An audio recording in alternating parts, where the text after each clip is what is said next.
Now listen, because this matters, there comes a point, often after months or even years of psychological confusion and emotional devastation, when you finally begin to realize something profound. You are not crazy. You've been in a psychological war against someone who thrives on manipulation, who distorts reality to maintain control, a narcissist. And if you've ever tangled with one, you know they don't let go easily. But here's the truth. You can win. Not by outplaying their game, but by refusing to play it at all, by reclaiming responsibility for your perceptions, your boundaries, your very identity. That's no small task. It's archetypal. It's the hero's journey through chaos back into order. So today I'm going to walk you through 4 unmistakable signs that you've not only survived, but emerged victorious, that you've taken your power back, and that the narcissist no longer defines the terms of your existence. This isn't just self-help, this is psychological sovereignty.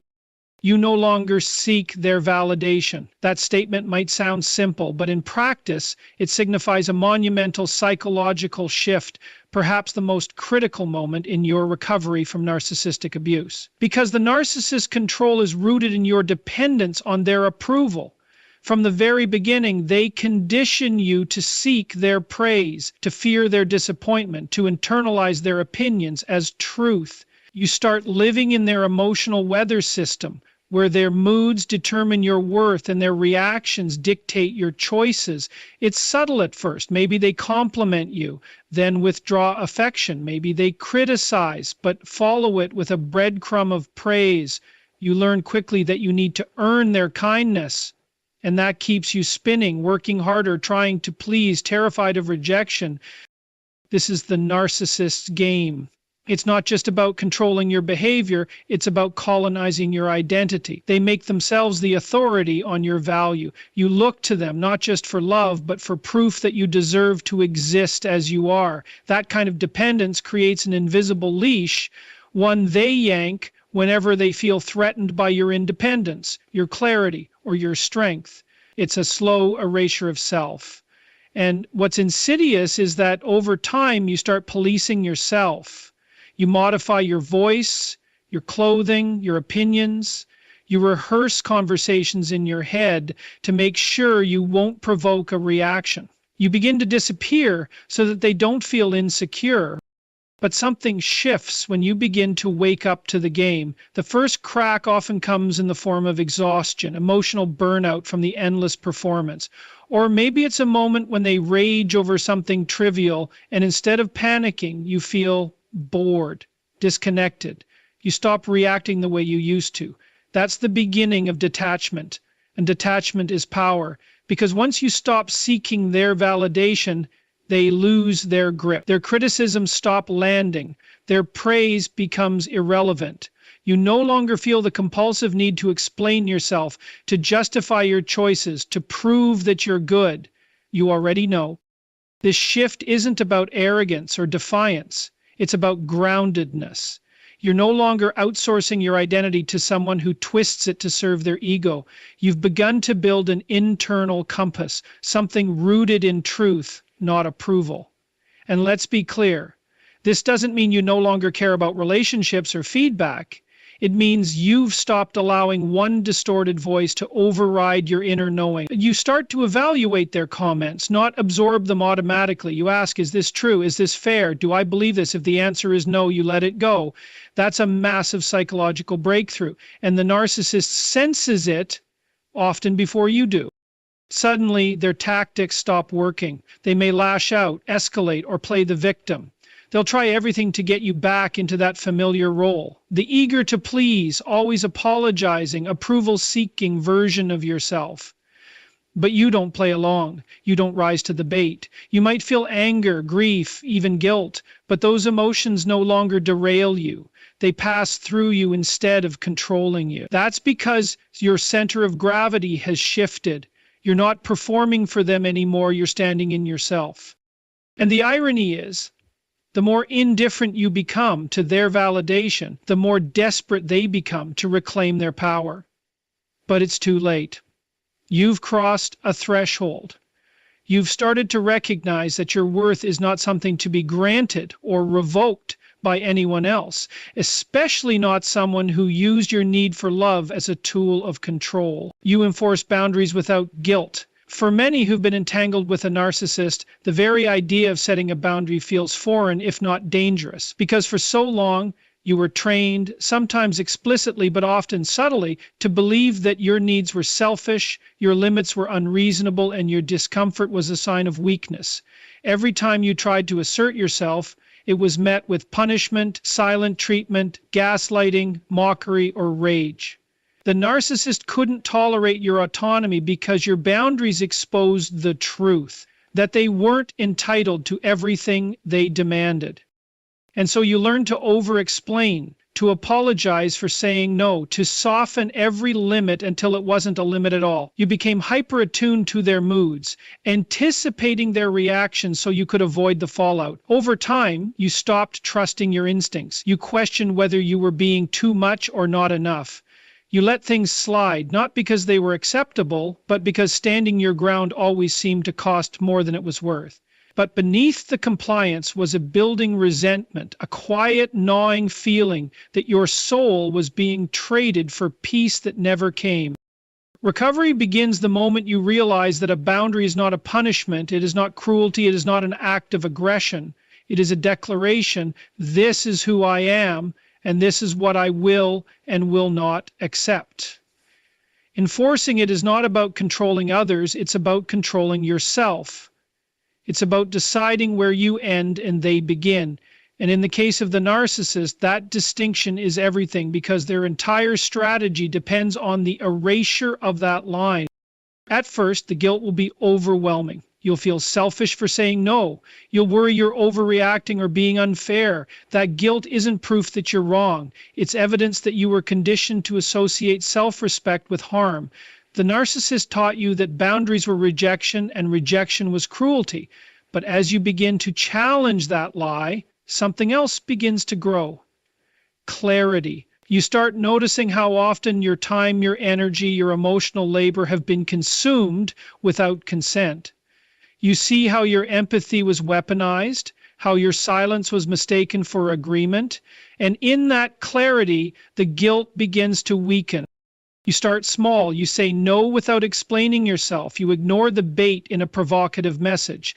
You end a phone call when the conversation turns abusive. And when the backlash comes, and it will, you hold the line. Not because it feels good in the moment, but because you've finally decided that your peace is not up for negotiation. Each time you stand firm, you rewrite the script. You begin to show yourself that discomfort does not mean danger, that conflict is not always collapse, that other people's reactions are not your responsibility. There's a power in that, a quiet, steady strength that doesn't need to announce itself. You begin to walk through the world differently. You don't flinch when someone pushes. You don't shrink when someone disapproves. You assess situations not through the lens of, will they be upset, but does this align with who I am? That shift is seismic. It means the narcissist can no longer use guilt or obligation to pull you back into the dynamic. They can throw their tantrums, play the victim, accuse you of being cold or cruel, but it doesn't land the same way anymore. You can observe it without absorbing it. Because now you recognize that boundaries are not walls to keep people out. They are gates to protect what matters inside.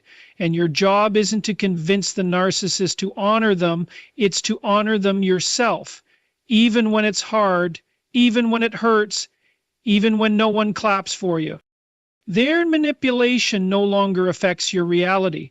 That's not just a milestone, it's a quiet revolution inside you. Because when you're under the influence of a narcissist, your perception of truth becomes a battlefield. They don't just lie to you. They make you doubt your own eyes, your own feelings, your own memory. They rewrite events in real time. They'll say things didn't happen when you know they did. They'll tell you you're overreacting, too sensitive, imagining things. Over time, you don't just question them, you question yourself. And that is exactly the goal, to make you so unsure of your own mind that you turn to them for clarity. It's not love. It's control. This is the heart of gaslighting, and for anyone who's been subjected to it, the damage runs deep. You stop trusting your instincts, you second guess your emotions, you begin to narrate your life through their perspective, one in which you are always the problem and they are always the misunderstood victim or justified aggressor. You start filtering every decision, every feeling through an internalized version of their voice. You look back at arguments and wonder if you really were being dramatic. You hear their criticisms long after they've left the room. That's not just manipulation, it's psychological colonization.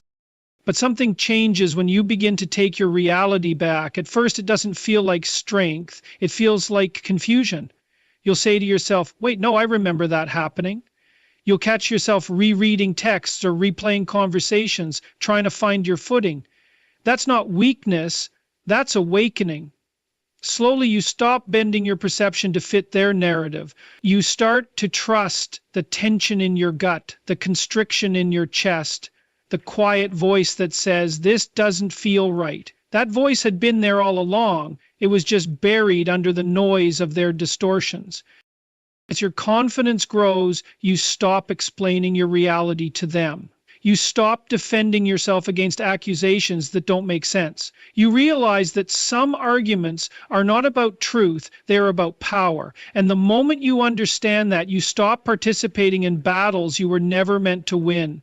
You start to conserve your energy for clarity, not chaos. You learn to say, that's not how I see it, and let the silence do the rest. You realize that you don't need to convince them. You need to be at peace with yourself. That's where the real power is, not in proving the narcissist wrong, but in no longer needing to. Their disapproval doesn't destabilize you. Their lies don't unseat your truth. Their attempts to bait you, guilt you, or confuse you fall flat. Not because they've changed, but because you have. You've stepped outside the game. You've built a mental boundary around your reality, and inside that space, your thoughts are your own again. You begin to reclaim the most sacred territory you have, your mind. It's not that you become immune to emotion. You may still feel anger, sadness, even fear. But those emotions are no longer directives. They're signals. You don't panic when you're misunderstood. You don't crumble under their accusations. You stand rooted in your own understanding. You check the facts, trust your memory, and if needed, you walk away. You don't engage just to be heard by someone committed to not listening. That's a major transformation. It's a return to self-trust, which is something the narcissist tried to destroy. Because self-trust makes you impossible to control. And once you know what it feels like to live in your own reality again, you guard it fiercely. You stop granting access to those who twist the truth. You stop negotiating with those who weaponize confusion. You live in clarity now, and clarity is freedom. You speak the truth, even when it's uncomfortable. That's not a small step. That's a radical act of self-liberation, especially after being enmeshed with someone who punished you for your honesty. Narcissists don't want the truth. They want agreement, obedience, and silence. They don't ask you how you feel so they can understand you. They ask so they can weaponize it later. Over time, you learn to edit yourself in their presence. You suppress your thoughts, hide your emotions, and package your words in ways that won't trigger their rage or mockery. Eventually, you begin to confuse silence with safety. But silence comes with a price. The more you swallow your truth, the further you drift from yourself. You start to lose track of what you really think, what you really believe, what you even want. Your voice becomes a stranger to you, and when you do speak up, you flinch, bracing for impact, expecting punishment, rehearsing an apology before you've even finished the sentence. That's not communication, that's survival. And the longer you live in that mode, the harder it becomes to tell the difference between peace and suppression. Taking your power back means breaking that pattern, slowly, intentionally, and with courage. It means saying the thing you used to keep inside. It means telling the truth even when it might upset someone, even when it risks conflict, even when it makes your voice tremble. Because now you understand something vital. Your truth is not a threat. It's not an inconvenience. It's not too much. It's your compass, and without it, you're lost, no matter how peaceful things appear on the surface. Speaking the truth doesn't mean attacking. It doesn't mean being harsh or confrontational. It means being clear. It means saying, that hurt me, or I disagree, or that's not acceptable. It means naming what happened without minimizing or sugarcoating. It means not letting someone else's discomfort silence you. And it often starts in small ways. Correcting a lie, setting the record straight, saying no when you would have said yes out of fear. These may seem like tiny acts, but they're actually the foundation of a new identity, one rooted in integrity. The narcissist will notice the shift, and they won't like it. Because your silence used to protect their control. Your compliance made their world stable. But when you start speaking truthfully, you disrupt that balance. You expose their distortions. You refuse to participate in their narratives, and that makes you dangerous to their illusion, not to their safety. So they may escalate, attempt to discredit you, call you bitter, dramatic, or cruel. They'll say, you've changed. And they'll be right. You have. You've stopped lying to keep the peace. You've stopped abandoning yourself to avoid their anger. At some point, you realize that the truth is not about them at all. It's not about convincing them or getting them to understand. It's about alignment. It's about living in a way that's congruent with who you are, no longer split between what you feel and what you express. And the more you do it, the stronger you become. You learn that not everyone has to agree with you. Not everyone has to like what you say. You don't owe comfort to people who thrive on your silence. You owe yourself honesty. And honesty builds confidence. Each time you speak up, you send a message to yourself. I can handle the consequences of being real. That's a deep kind of safety, one no narcissist can offer, and one they always fear. Because someone who speaks the truth without fear is someone who cannot be controlled. You prioritize order over chaos in your inner life. This may seem abstract at first, but in the context of recovery from narcissistic abuse, it becomes a deeply practical and transformative principle. When you are entangled with the narcissist, chaos becomes the default. Not necessarily the loud, obvious kind, but the quiet erosion of clarity, consistency, and peace. Your emotions are constantly in flux. You never know where you stand, what's real, or how they'll react next. Your internal world becomes as unpredictable as the external one they manufacture. That's not a coincidence, it's by design. Narcissists thrive in psychological disorder because it keeps you disoriented and dependent on them for structure. When you're in that environment long enough, you start internalizing the chaos. You become reactive instead of reflective. Your nervous system is in a near constant state of hypervigilance. You may become addicted to the emotional roller coaster, conflict followed by reconciliation, devaluation followed by crumbs of affection. That instability becomes familiar even when it's painful, and somewhere along the way you forget what calm feels like. You forget that peace is not boring, it's necessary. You start to confuse unpredictability with passion and anxiety with connection. But healing requires a complete reorientation. It demands that you stop chasing external validation and start cultivating internal structure. That means you begin to value consistency over drama, clarity over confusion, and solitude over chaos disguised as love. You begin to design your life around what nourishes you instead of what entertains or distracts you. This is the work of rebuilding your inner world, and it starts with very small but profound changes. You create routines, not rigid schedules, but meaningful rhythms that help anchor you in the present. You develop habits that reduce stress rather than provoke it. You make space for reflection, for stillness, for quiet thought. That might mean journaling your feelings instead of suppressing them. It might mean going for a walk instead of engaging in an argument. It might mean choosing a few deep, safe relationships over a crowd of unpredictable ones. These changes seem small, but they are acts of profound defiance against the chaos you were taught to normalize. You also start becoming intentional about what and who you allow into your life. You begin to notice how certain people make you feel ungrounded, anxious, or self-doubting, and you take action, not necessarily through confrontation, but through quiet distancing, through limits, through discernment. You start guarding your peace like it's sacred, because it is. And with that, your identity begins to shift. You're no longer someone who tolerates disorder for the sake of attachment. You're someone who cultivates order as an act of self-respect. And this doesn't mean your life becomes sterile or controlled. It means that your internal compass is no longer thrown off by the moods, projections, or manipulations of someone else. You can feel deeply without losing your center.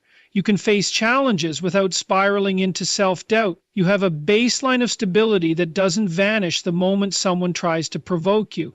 That's what order gives you. Resilient structure. Space to breathe and think clearly. And when the narcissist or anyone like them tries to pull you back into the chaos, you can feel it immediately. It feels like a return to disorder, to self-abandonment, to emotional noise.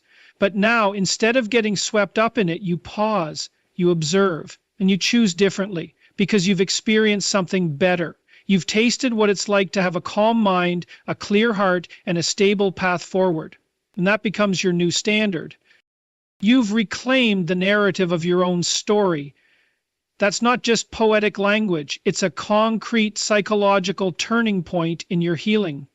When you're under the influence of a narcissist, one of the first things they try to take from you is your narrative. They rewrite the past, distort the present, and dictate how you're supposed to interpret both. They'll tell you what kind of person you are, usually in terms that diminish you. You're too emotional, too difficult, too selfish, too needy. If you ever try to assert your own version of events, they'll shut it down, call you a liar, accuse you of playing the victim. Over time, their voice starts to replace your own. You stop telling your story from your perspective, you start telling it from theirs. That's not just manipulation, that's a theft of identity. You become a supporting character in a script you didn't write, reacting to cues you didn't create. Your experiences get filtered through their interpretations. And even when you're alone, you may find yourself narrating your life as though they're still in the room, still judging, still directing the emotional tone. You remember moments not as they were, but as they said they were. The most painful part, you begin to doubt yourself. You don't trust your memories. You don't trust your gut. You begin to feel like maybe they were right all along. But then something begins to shift. Maybe it starts with writing something down that you never said aloud. Maybe it's telling your story to a therapist or a friend and hearing your own voice without interruption. Maybe it's reading someone else's story and recognizing your own in it. That's how the reclaiming begins, tentatively, quietly, but with increasing strength. You start to go back through your memories. Not to relive the pain, but to reclaim the truth. You stop asking, did I make it worse? And start asking, what actually happened? And what you find might shock you.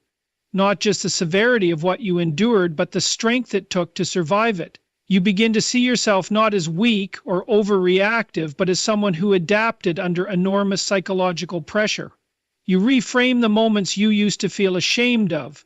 That time you cried, that was your body pleading for relief. That time you yelled, that was the voice of someone who hadn't been heard in too long.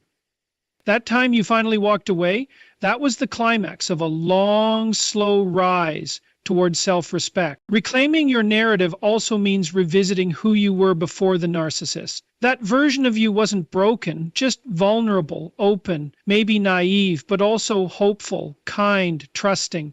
Those aren't flaws, they're qualities that someone exploited, but they don't have to be erased. You don't have to become cold or guarded to be safe. You just have to be sovereign. And sovereignty begins with authorship, with choosing how your story is told, who gets to speak into it, and which voices no longer belong there. There's deep healing in that. You may still carry scars, but they become part of a story you own, not one you're stuck in. You can say, this is what happened to me without shame. You can say, this is who I was, this is who I became, and this is who I am now. That kind of clarity makes you unrecognizable to the narcissist because they can no longer use confusion to control you. They can no longer twist your past to make you question your present. And as your story unfolds on your own terms, you stop living in reaction. You start living with intention. You make decisions not to survive, but to build. You tell the truth not to be believed, but to be free. And in doing so, you become something the narcissist never expected, the author of your life.